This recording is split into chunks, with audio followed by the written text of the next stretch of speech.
For replacing the axle boots, you can do it. The rear axle boot, I had a little bit of trouble getting it off.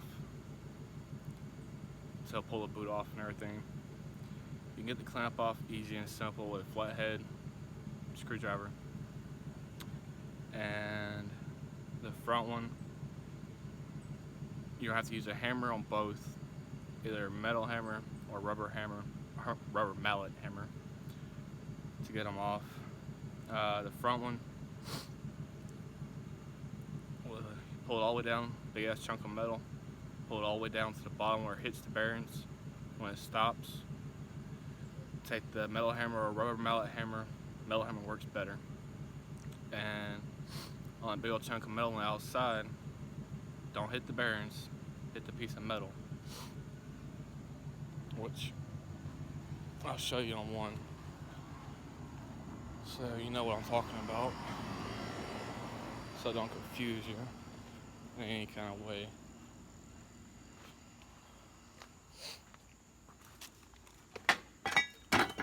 Alright,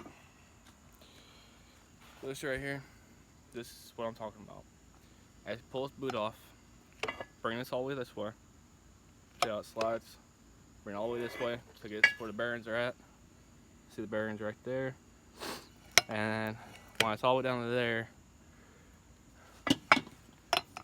when it's just sitting like this, basically, after this boot's off right here, that rubber boot's off, pull the slap off, get it out of the way, cut it off however you're going to do it. Take the hammer, each corner on this, you would whack it here at this point and here at this point,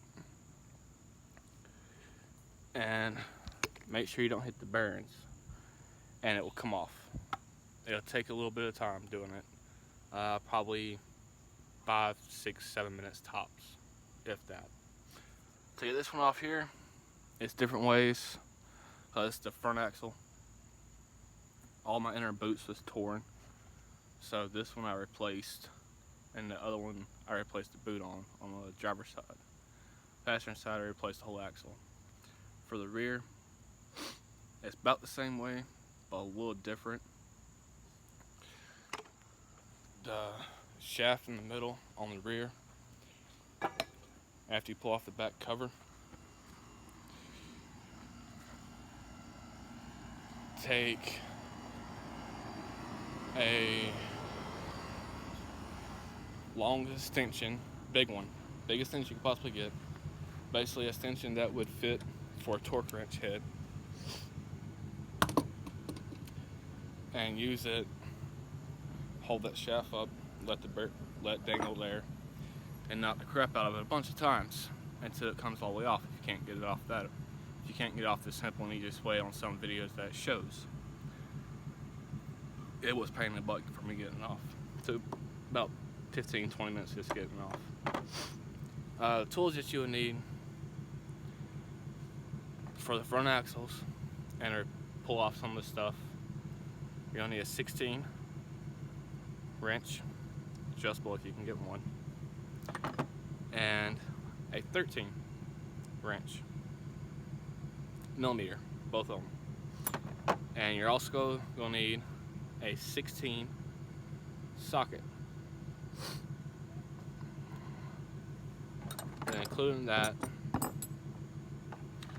you're also gonna need these little guys right here. The one right there in the middle, next to my finger. This one right there. Not the biggest one, the one down front of the biggest one. That's the one that you're gonna need to pull off the axle on the inside axle nuts. And this is what that's called. You can get this at a Harbor Freight. You can get it at Harbor Freight. And a lot of this stuff you can get at Harbor Freight anyways. And this little set right here, Harbor Freight, less than $40. That's the name. And these are square heads, square Allens. You're you're gonna need this one, which is a 17, and you're also gonna need a 6. On here it's called a 9, but look right here, it says 6, 17, and then the biggest is 19, which if you look on the socket itself, it says 19 on the socket, and that says 17 like it's supposed to say.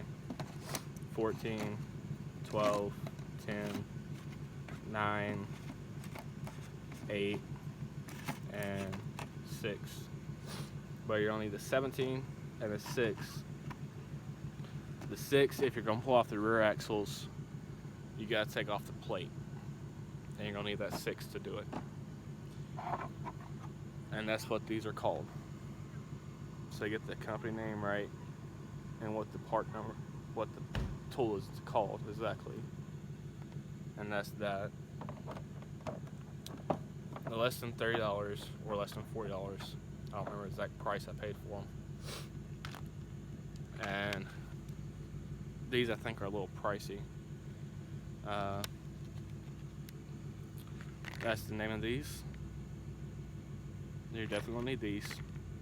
If you're doing any kind of work on the engine, pulling off the intake, you're gonna wind up using these also. It's a video that has one of these. The guy cannot remember the name of it, but that's the name of the part. Well, the tool, my bad, not the part, the tool. And this is gonna be a little bit of an update for this part of the car and the rebuild. I'm redoing most of the stuff that I can do. If I can, I'll try to do everything I possibly can to it to get it back to where it's supposed to be. I readjusted the racing cools on the car, which it was all off by a lot. Took a little bit. And you're gonna take this off here, pull this nut off here, this nut off here, this nut off here, and do the same thing, pull this nut off. That's what the other tool's for, the actual nuts underneath there, 6 of them on each side. I replaced the ones in the middle and the one on that side, and I stuck this one back in. And I had just his coilovers and fixed them. And somebody fucked this one up. And I raised the car up about 1 inch all the way around to this proper height. Well, not a proper height for the car, but it's a little bit higher than what it was. And just the spring rate on the car, because somebody had it all whacked off or whatever the heck, and it had it all screwed up. But this is for the 2004 through 2005 Audi S4 4.2 liter, and you should be able to do the same with some of the other ones also.